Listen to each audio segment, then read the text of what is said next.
My friends, Shabbat Shalom, and we can already say it's the blessing of the new month, Elul. So Chodesh Tov, and the month of Elul, one already begins to write to people, L'Shana Tovah. So we can already wish you a sweet new year. So I'm excited about this Dvar Torah. I just learned it with my study partner this morning, and I'm going to share it with you.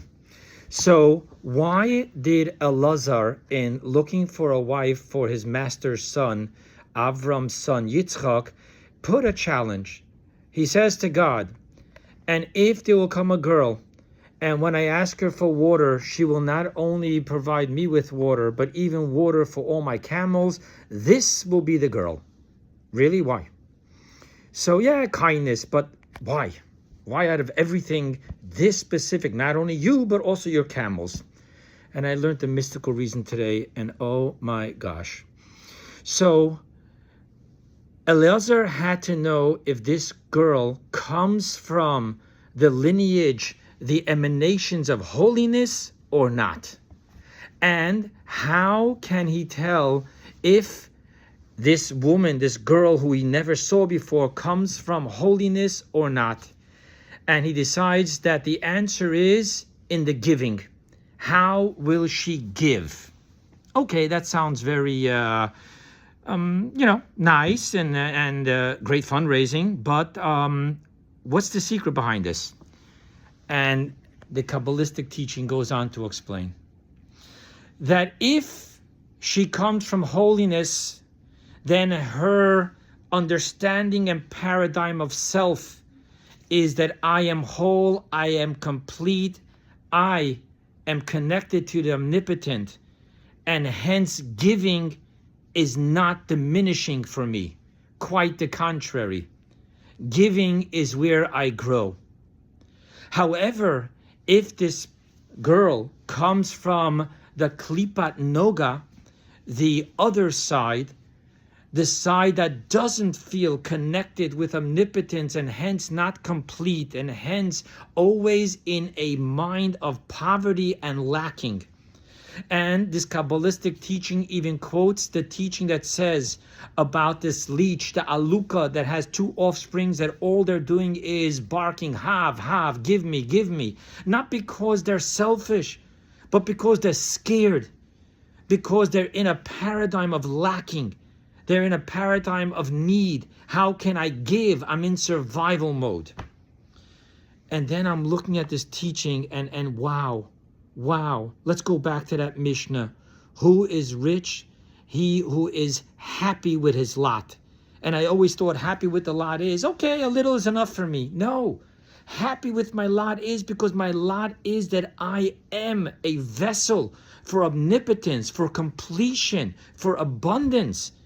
And giving is where I grow, not where I become smaller and give away.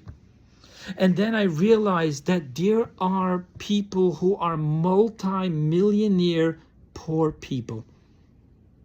And every time they spend money, they panic. They're afraid.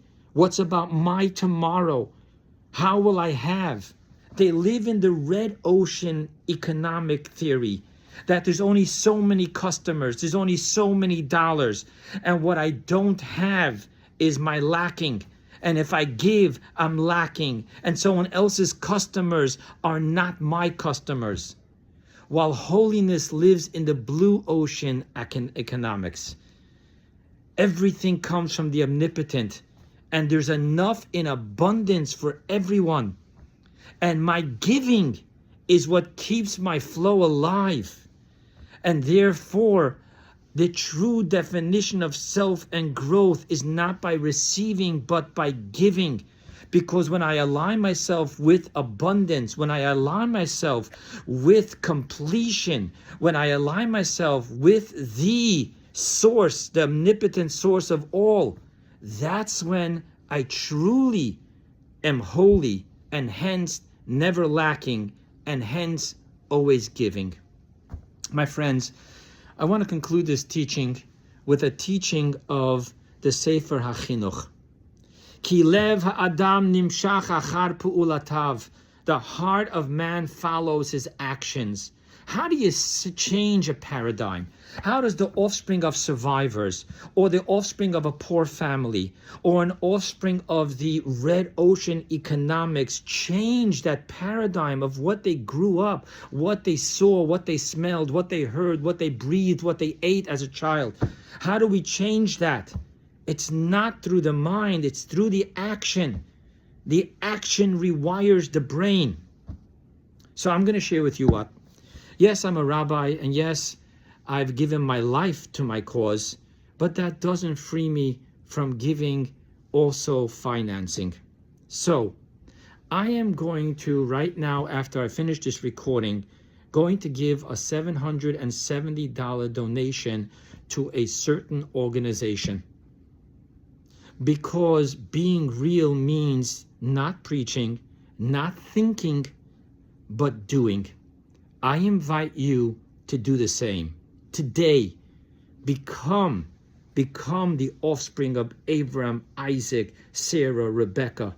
Become the giver, because that's omnipotence, and it will only align myself to greater and greater abundance. Shabbat Shalom.